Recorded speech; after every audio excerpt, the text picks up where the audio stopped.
อะ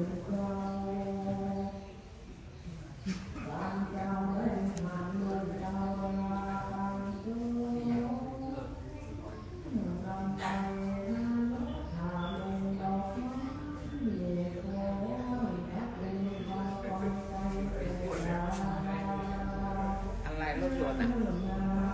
ก็อะไรอ่ะอะไรมือสอง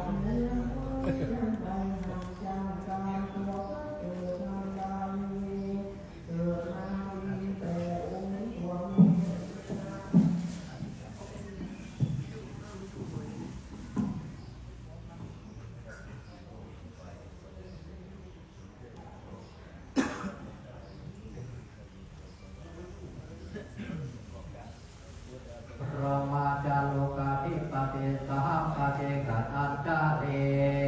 อธิวลาอัญญาจตาสัตติตาสัตตปรัสสกาสาติกาเอเตตุธัมมังอนุกัมปิมังปัฏฐาขอน้อมกราบอภิวาทวันธนาการพระบรมทักษิณโมลีธาตุพระบรมธาตุจำลองขอกราบถวายสักการะเคารพสรีระรูปเหมือนหลวงปู่พระพรหมมงคลหลวงปู่ทองสิริมังคลมหาเถระพระมหาเถรานุเถระมีพระเดชพระคุณพระสุวรรณเมธีดร.พ่อเจ้าวาดวัดพระธาตุสีจอมทองวรวิหารพร้อมด้วยภิกษุสามเณรรูปเจริญพรญาติโยมทุกท่าน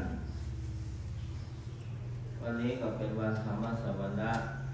เดือน12 ใกล้เดือนยี่เหนือเพราะฉะนั้นจะใช้เวลาในการแสดงพระธรรมเทศนาณ บัดนี้นะโมตัสสะภะคะวะโตอะระหะโตสัมมาสัมพุทธัสสะนะโมตัสสะภะคะวะโตอะระหะโตสัมมาสัมพุทธัสสะนะโมตัสสะภะคะวะโตอะระหะโตสัมมาสัมพุทธัสสะอิปัสโสโหติจักขุโทติวรธรรมิกถาณโอกาสบัดนี้จะรับประทานแสดงพระธรรมเทศนาพารณาศาสนธรรมคำสอนขององค์สมเด็จพระพุทธชินวรสัมมาสัมพุทธเจ้าในที่ปะกถาว่าด้วยประทีปโคมไฟอันเป็นไปทางหลักคำสอนในทางพระพุทธศาสนา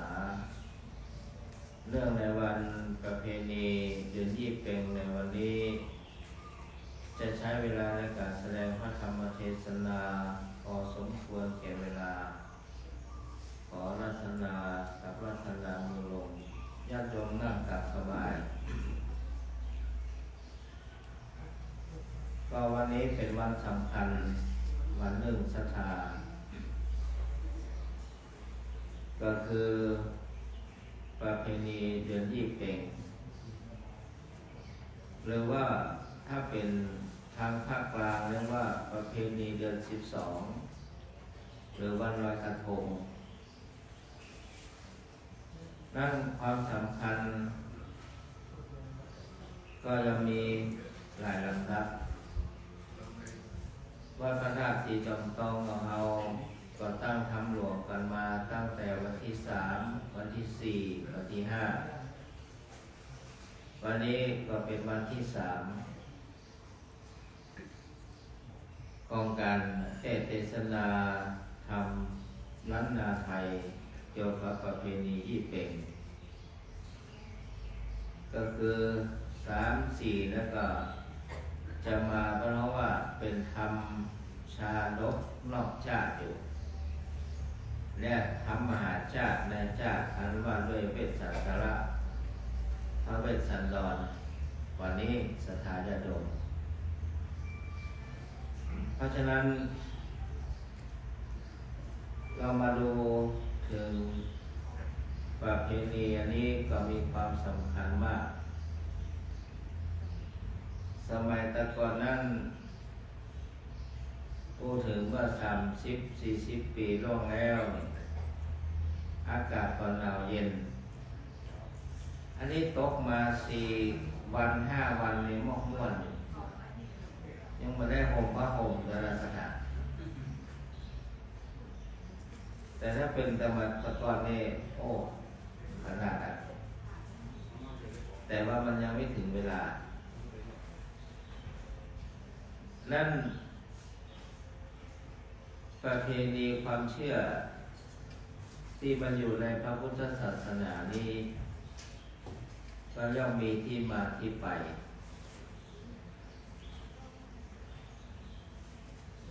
การที่จะได้ตรัสรู้เป็นพระสัมมาสัมพุทธเจ้าย่อมมีการบำเพ็ญบารมีเป็นพระโพธิสัตว์พระโพธิสัตว์นี่แปลว่าสัตว์ผู้ที่จะได้ตรัสรู้พระสัมมาสัมโพธิญาณพระพุทธเจ้าของเราคือพระโคดมพุทธเจ้าอันเป็นพระพุทธเจ้าองค์ที่4ในภัทรกัปคือกัปอันเจริญนี้อันเป็นองค์ที่4ในภัทรกัปคือกัปอันเจริญนี้ญาติโยมพระพุทธเจ้าของเราบำเพ็ญบารมี4 อสงไขยกับแสนมหากัปได้ตรัสรู้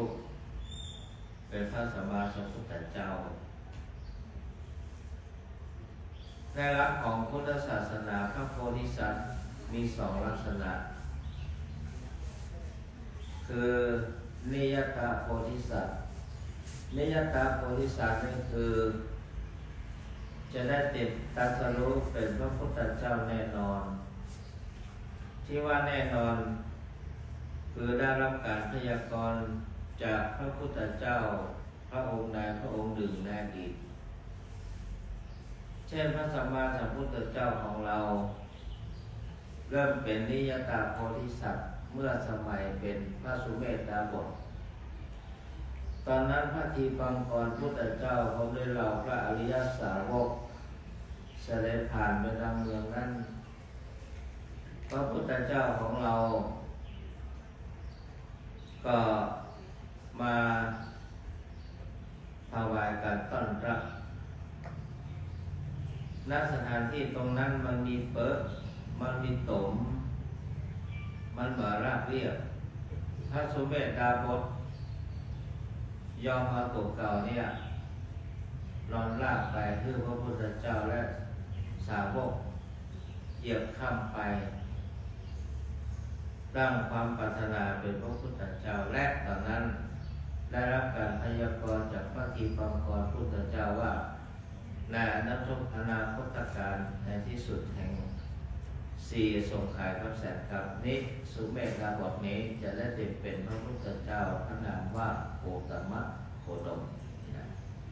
และพระนวาริยตาโพธิสัตว์และสมัยนั้นมีสตรีคนหนึ่งได้ถวายดอกบัวเพื่อสุเมธดาบทตั้งแต่นั้นมาก็มีการเริ่มตั้งปรารถนาสร้างบารมีพร้อมกันมานั่นคือยโสธราเมสีของพระสิทธัตถะราชกุมารและต่อมาคือพระพุทธเจ้าของเรานี่แล้วเป็นผู้ที่มีความมั่นคงสร้างปรารถนาบารมีผมเคยรักกันพระโพธิสัตว์เป็นคนนั่นก็เป็นคนพระโพธิสัตว์เป็นนกยโสธราก็เป็นนกเพราะว่าจิตปฏิภัทธ์สั่งสมกันมาท้ายที่สุดชาติสุดท้ายก็สำเร็จอรหัตผล นี่เรียกว่านิยตโพธิสัตว์ ประการที่2อนิยตโพธิสัตว์คือพระโพธิสัตว์ยังไม่แน่นอนว่าได้ตรัสรู้หรือไม่คือตั้งความปรารถนาไว้ บางทีก็ละความปรารถนานั้นไป เช่นพระมหากัจจายนะเถระพระมหากัจจายนะเถระก็ตั้งความปรารถนาไว้ ว่าจะเป็นพระพุทธเจ้ามาพิจารณาแล้วโอ้มันก็มาเจงไงก็ละความปรารถนาสาวกบารมีภูมิแต่แม้แต่พระอานนท์พระสารีบุตรชาติหนึ่งเพื่อสามารถที่จะสำเร็จเป็นพระอรหันตผลได้แต่เพื่อตั้งความปรารถนาไว้จะเป็นพระอริยสาวกสายขวาของพระพุทธเจ้าองค์ใดองค์หนึ่งนั่นเพื่อสละสิทธิอันนั้นไว้เพื่อปรารถนาเป็นสาวกบารมีอย่างนี้อย่าตกนั้นอย่างไรก็ตามศรัทธาญาติโยมสาธุชนท่านทั้งหลายได้ยึดทานรักษาศีลเจริญภาวนาตามหลักพระพุทธวจนะพระธรรมคำสอนของพระสัมมาสัมพุทธเจ้านั้นการเสียสละให้ทานภายนอกเพื่อสั่งสมวาสนาบารมีสะสมบุญกุศลนั้นเป็นเรื่องภายในศรัทธาญาติโยมมาพิจารณาทานวัตถุ10ประการพุทธเจ้าตรัสไว้ใน สังวิชาวิภังคสูตรก็ดีในทานสูตรก็ดีพระพุทธเจ้าตรัสถึงทานวัตถุคือวัตถุที่เป็นทาน10ประการมีอย่างห้องข้าวน้ำอาหารต่างๆเหล่านี้เป็นทานวัตถุการถวายภัตตาหงส์ภัตตาหารภิกษุสามเณรเถรชีสมณะชีพราหมณ์การเสียสละนั้นเป็นทานวัตถุประการญาติโยมข้าวน้ำผ้าไตรจีวรผ้าสบงผ้าต่างๆหรือแม้แต่เสื้อผ้าอาภรณ์ที่สละแก่คนยากคนจนคนที่มีความต้องการเนี่ยก็เป็นผ้าอาภรณ์อันนัทโทพระโทโหติผู้ให้ถวายข้าวและน้ำชื่อว่าให้กำลังนั้นผู้ที่ให้กำลังนั้นเกิดภพชาติใดแล้วย่อมเป็นผู้ที่มีพละมีกำลังวังชาดีงามอย่างนี้ทุกภพชาติทั้งในปัจจุบันและในสัมปรายะภายภาคหน้าอีกทั้งนันทติย่อมมีความบันเทิงในโลกนี้ว่าเราได้นิพพานแล้วคือข้าวและน้ำเป็นต้นตลอดถึงเสื้อผ้าอาภรณ์ผ้าไตรจีวรเป็นจาสเกปโมทติละจากโลกนี้ไปแล้วย่อมบันเทิงในสุคติมีโลกสวรรค์เป็นต้นในญาติโยมอันอาหารนั้นเป็นทิพย์ผ้าอาภรณ์นั้นเป็นทิพย์ปรากฏอยู่เฉพาะหน้าสำหรับผู้สั่งสมบุญกุศลมาแล้วอย่างแน่นอนอย่างนี้วัฏโทโหติวัฏโทผู้ให้ถวายผ้าอาภรณ์ชื่อว่าให้วรรณะเกิดภพชาติใดในปัจจุบันย่อมเป็นผู้มีผิวพรรณวรรณะงามผิวพรรณวรรณะผ่องใสในภาคปัจจุบันถึงแม้ว่าพอใจไกลก็เป็นคนมีลัคนาราศีบ่หม่นหมองและเกิดภพชาติใดย่อมเป็นผู้ที่มียศมีศักดิ์อัครฐานตามฐานานุรูปแห่งตัวเก่าบ่เป็นคนจอมจอด้อยนี้อานิสงส์ของการให้หรือถวายผ้าอาภรณ์อย่างนี้ญาติโยมแล้วก็พระสราภรณ์นั้นเป็นที่ปรากฏเฉพาะหน้าสำหรับบุคคลผู้อยู่ในเทวโลกอย่างนั้นไปเกิดในเทวโลก ญาณโทสุขโทโหติ ผู้ให้ถวายยานพาหนะ ชื่อว่าคือความสุขในทานวัตถุดี10ที่กล่าวถึงข้าวน้ำผ้าอาภรณ์ยานพาหนะอุปกรณ์การเดินทางตั้งแต่รองเท้าเกิบล่มหรืออุปกรณ์การเดินทางอำนวยความสะดวกนี่ชื่อว่าเป็นยานพาหนะทางสิ้นญาติโยมพระพุทธเจ้าตรัสว่าผู้ให้ความสุขญาณโทสุขโทโหติ ผู้ที่ให้ยานพาหนะลักษณะนี้ชื่อว่าคือความสุขย่อมได้รับความสุขอานิสงส์ผลบุญคือผลในชาติปัจจุบันคนที่แนะนำคนที่อำนวยความสะดวกบ่คัดขวางผู้หนึ่งผู้ใดเพื่อความสะดวกแก่สัตว์ทั้งหลายย่อมได้รับความสะดวกในชาติปัจจุบันนะญาติโยม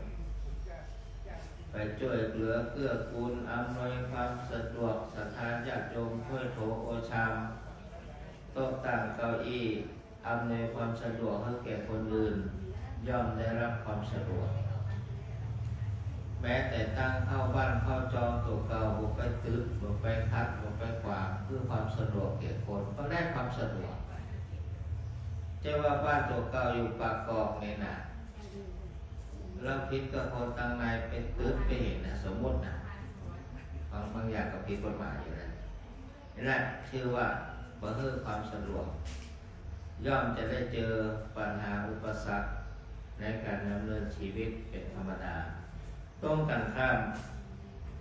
กับผู้ที่ความสะดวกย่อมได้รับความสุขในญาติโยมนั่นข้าวน้ำผ้ายานพาหนะประทีปโคมไฟประเพณีเดือน12เป็นเนี่ยอย่างเช่นทางปฏิบัติที่ปูชาพระพุทธเจ้าของเราอันนี้มันมาจากปฏิบัติแต่เพิ่นมีติ่นกาแล้วสถาญาติโยมเพิ่นมีติ่นกา3 อันเราควายกันนะติ่นกานั่นแหละน่าถูกต้องที่สุดว่าจะเป็นเพราะปูชานกกา5 พระองค์เมื่อลงปัดไปในอดีตการมันมีพายุเรียกตึงลมตึงฝนปัดไปลูกนกกา5 ตัวกระเด็นระเนระนาดปัดจากหางพ่อแม่ไปอันหนึ่งนี่พระกักุสันทะโกนาคมนะพระกัสสปะโคตมะพระเมตตายะเป็นพระพุทธเจ้า5 พระองค์คือปูชาโลกาโพธิสัตว์5 พระองค์นั่นพระกักุสันทะนี่นั่นเป็นไก่กันโกนาคมนะในพญานาคเป็นพระพุทธเจ้าในอดีตแล้วเนี่ยโกนาคมนะกัสสปะหรือกัสสปะได้เป็นเต่าหรอกก่อนพระพุทธเจ้าของเราเนี่ยพระกัสสปะพุทธเจ้านั่นอดีตเคยเป็นเต่าลูกนกกา5 ตัวนั่นแหละโคตมะของเราเป็นโคเป็นงัวแล้วพระโคดมพุทธเจ้าของเราในอดีตโคตมะเนี่ยโคดมนี่พระเมตตายะนี่เป็นพระเมตตายะนี่เป็นราชสีห์เป็นสิงโตจะเป็นเกิดเป็นพระพุทธเจ้าในอนาคตการนี่คือพระพุทธเจ้าพระเจ้า5 พระองค์นี่คือที่มาที่ไปของการมีประเพณีเช่นปูชาผักปฏิเป็นต้นในญาติโยมที่ปะโทโหติจักขุโทผู้ให้ประทีปโคมไฟแสงสว่างชื่อว่าให้ดวงตานี่คือผู้ที่ให้ความสว่างแก่คนที่อยู่ในมืดมิดเป็นไม้ขีดไฟเช็คไฟฉายเป็นเตียนเป็นอย่างต่างๆเหล่านี้ชื่อว่าหลอกนีออนกันชื่อว่าเป็นผู้ที่ให้แสงสว่างเปรียบเสมือนให้ดวงตาแก่คนที่ปะโทโหติจักขุโทเปรียบ เสมือนว่าเฮือดวงตาเท่ากับเฮือดวงตาแก่คนทั้งหลาย เพราะนั้นเกิดภพชาติใดย่อมจะเกิดอยู่ในที่สว่างไสวที่มันแจ้งบ่มืดเกิดในถิ่นของคนดีมีศีลธรรมบ่เกิดในถิ่นฐานที่มันมีความโหดร้ายทารุณและแม้จะเกิดในป่าเขาลำเนาไพรก็จะไปเติบใหญ่อย่างที่มีความรุ่งเรืองนี่ญาติโยมและดวงตาของผู้ที่ถวายนั้นอานิสงส์นั้นจะมีผลที่ดวงตานั้นอย่างน้อย500ภพชาติก็มีโลกทางดวงตานี่อานิสงส์การบูชาของพระที่ อย่างนี้ท่านผู้ที่ถวายสิ่งเหล่านั้นทางนวัตถุประทีปโคมไฟประทีปโคมไฟเครื่องรูปไล้หมายถึง เครื่องบูชาสักการะเครื่องรูปไล้วิเลปนะเครื่องประดับประดาอันเหมาะอันควรทุกสิ่งทุกอย่างเหล่านี้ชื่อว่าเป็นทานวัตถุญาติโยมตั้งต้นแต่ข้าวน้ำโภชนาอาหารเสื้อผ้าอาภรณ์ประทีปโคมไฟเป็นต้นอย่างประเพณีเดือน12นี้นั่นเรียกว่าเป็นผู้ที่สั่งสมบุญกุศลไว้ในพระพุทธศาสนาพระสาวกอริยสาวกของพระพุทธเจ้าล้วนมีบุญนะญาติล้วนสั่งสมบุญมาในอดีตทั้งนั้นเลยพระโมคคัลลานะพระกากัสสปะพระอานนท์พระสารีบุตรเจ้าพระศรีวลีเป็นล้วนมีบุญที่สั่งสมไว้ในศาสนาของพระพุทธเจ้าสำเร็จเป็นพระอริยบุคคลเป็นพระอรหันต์ปรินิพพานแล้วในโลกนี้เพราะดำเนินตามปฏิปทาคำสอนในทางพระพุทธศาสนาของพระพุทธเจ้าทุกประการนั้นเจ้าวันนี้เป็นประเพณีเดือนยี่เป็งความจริงเจวระของอาตมาเลี้ยวซ้ายเลี้ยวขวาองค์เทศใครอยากไปอบรมบาลีแล้วกันหลวงพ่อเลยอาจารย์นาคือถ้าเป็นนักมวยนี่กำลังเคิร์มอยู่ละแต่มันก็ยัง มีเจิงอยู่ จำบาลีได้อยู่ก็ประทานเพราะนั้นดูเวลาแล้ววันนี้ญาติโยมมันค่ำได้คือทานรักษาศีลเจริญภาวนาในประเพณีเดือนยี่เป็งหรือว่าเดือน12ไต่ไอ้เรื่องกระทงต่างๆเหล่านั้นที่กล่าวกันว่านางโลกพม่าสมัยกรุงสุโขทัยนั้นเป็นเรื่องของทางโลกไปนี่เป็นเรื่องของทางโลกไปเมื่อมาตรงนี้อยากจะทำความเข้าใจกับญาติโยมว่าพระสงฆ์องค์พระเจ้านี่นะสมณชีพราหมณ์นักบวชในเพิ่นบ่ลอยกระทงแต่ว่ามันมีนัยยะ เมื่อก่อนนั้นพระเดชพระคุณหลวงปู่ของเรานี่เพิ่นมีสับเปาแล้วก็ประทานว่าตาเพิ่นมีสับเปาคำลำประเสริฐแล้วมีเครื่องอุปโภคบริโภคในสับเปานั้นเมื่อหลวงปู่ยังไม่ละสังขารเปิ้นลอยที่ใต้น้ำใต้ลุกใต้ศาลาห้องนั่นคือลอยสับเปาเพื่อมีความหมายว่ามุ่งหน้าไปสู่อมตะมหาในหลักการนี่สับเปาคำแล้วก็มีคนแปลงกระทงขึ้นมากระทงน้อยๆเนี่ยเช่นคุณลุงท่านรักเป็นต้นมาขอหลวงปู่ยังไม่หมดเวลาอีกสักหน่อยแล้วก็ อธิษฐานให้หลวงปู่เพิ่งอธิษฐานจูเธอแล้วให้โยมไปลอยเพื่อบูชารอยพระพุทธบาทฝั่งแม่น้ำลำมนาทีเพราะมันมีหอยพระพุทธบาทพญานาครักษาไว้ญาติโยมนี่สาระสำคัญคือสัพพคำลำประเสริฐอันนั้นคือเจตนาอย่างนั้นแล้วจะควรอ้อนไปลอยกระทงน้อยๆอย่างจะเอาเบาแหละกระทงนี่ทำไปนิมนต์ไปแล้วตึ้งไปใครก็ไปก็ตามสบายแต่รุ่นหลังมามันมีกระทงใหญ่อย่างตุลุมเพิ่นไปแปะญาติโยมสะเปาหายแล้วเลือกกระทงใหญ่แล้วเพิ่นก็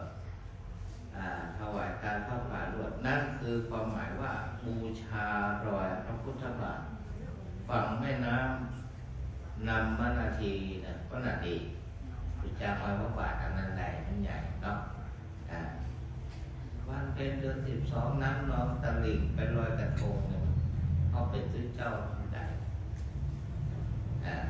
ถ้าเอาไปลอยน้ำกระทงแม่ปิงเลยนะเดี๋ยวลูกเนนพระเนนเห็นน้อยมันจะตัวเอาเลยอนาคตตะกันลอยได้กะอาจารย์เจ้าคุณพ่อก็ยังเป็นลอยกระทงได้ เพราะฉะนั้นผมเอาละอันนี้แถมตามบาลีที่ยกขึ้นในนิเคปบทเบื้องต้นว่าทีปโทโหติจักขุโทผู้ให้ถวายเครื่องประทีปโคมไฟเครื่องแสงสว่างชื่อว่าให้ดวงตาเป็นหลักธรรมคำสอนและธรรมพระพุทธศาสนาในทานวัตถุ10ประการนั้นด้วยอนุภาพคุณพระศรีรัตนตรัยคือว่าพุทธพระธรรมพระสงฆ์อานิสงส์ที่ญาติโยมได้ให้ทานรักษาศีลเจริญภาวนาจงเป็นพระวะปัจจัยทุกท่านปราศจากทุกโศกโรคภัยปัทวะกับโวนาตายประกอบไปด้วยธรรม4ประการคืออายุวันนะ สุขะพละปฏิภาณธนสารสมบัติรับประทานแสดงพระธรรมเทศนาพอสมควรแก่เวลาขอสมมุติยุติลงคงไว้แต่เพียงเท่านี้เอวังก็มีด้วยพระกาลชนี อัมปะทุกะลังกะโลมาเซ